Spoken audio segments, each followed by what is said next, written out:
Speaking of 90s icons coming back into the limelight, Netflix last week released their latest documentary. Pamela Love Story attempts to tell Pamela Anderson's sensational life story in her own words in the latest of a trending genre of women famous, chewed up and spat out, trying to reclaim their narrative. This genre of both fiction and non-fiction is hit and miss, with some positive examples like Nothing Compares, which was last year's Sinead O'Connor documentary, allowing archive interview clips from Sinead herself to set the scene. Marsha, also the Emmy Award-winning sixth and best episode of season 1 of American Crime Story, flipped the O.J. Simpson trial on its head by for the first time telling it through the eyes of prosecutor Marcia Clark. Then you have the likes of Framing Britney Spears and Blonde, most recently getting it horribly wrong. They did this by putting on an air of faux sanctimony and concern for their subject matters, pointing out their judgmental eye outwards without having the self-awareness to realise that they themselves are reopening the same can of worms they're trying to decry.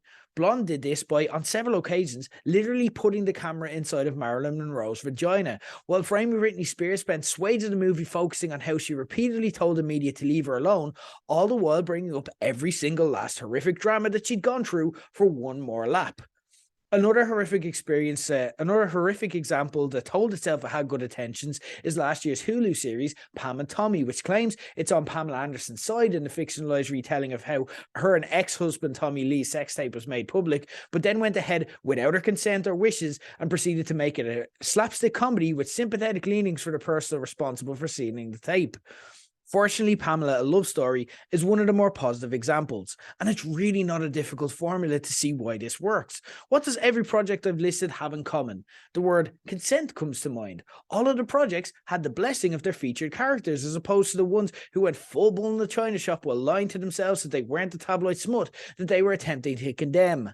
The feature gives us unprecedented access to Pamela and her family. Her and her sons dust off old home videos, and Pamela allows the makers to access to her diaries from the period, though she insists on camera that someone else read them, as she knows her limits for reliving the memories. And again, she isn't forced or pressured into doing so, and is allowed to let everything unfold in her own time at her own comfort level. So what do we learn when we tell the story through Pamela's words rather than through Jason Mantzoukas playing the talking penis of Sebastian Stan, who's playing Tommy Lee?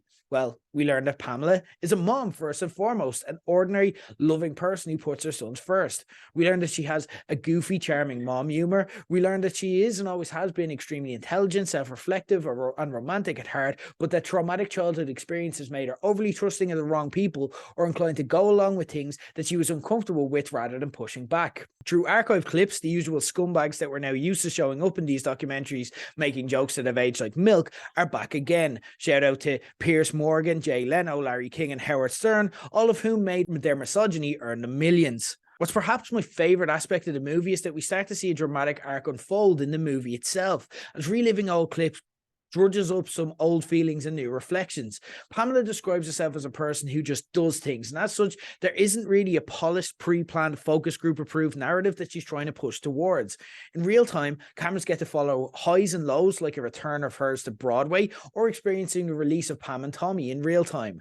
And that's engaging because Pamela herself and her family are engaging. Pam and Tommy would have been a reasonably entertaining show if it were fiction, but knowing that they went ahead while she loudly opposed made it a kind of icky watch. Having her empowered here and spending time with her reflecting on it makes a gigantic difference.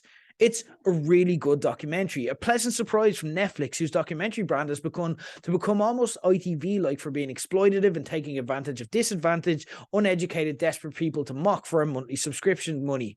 This was sensitive, compassionate, and gentle without pulling any punches either. It's exactly what you want it to be, and all made possible just by asking the person involved if they actually wanted to do it. I hope others looking to milk this cash cow were taking notes.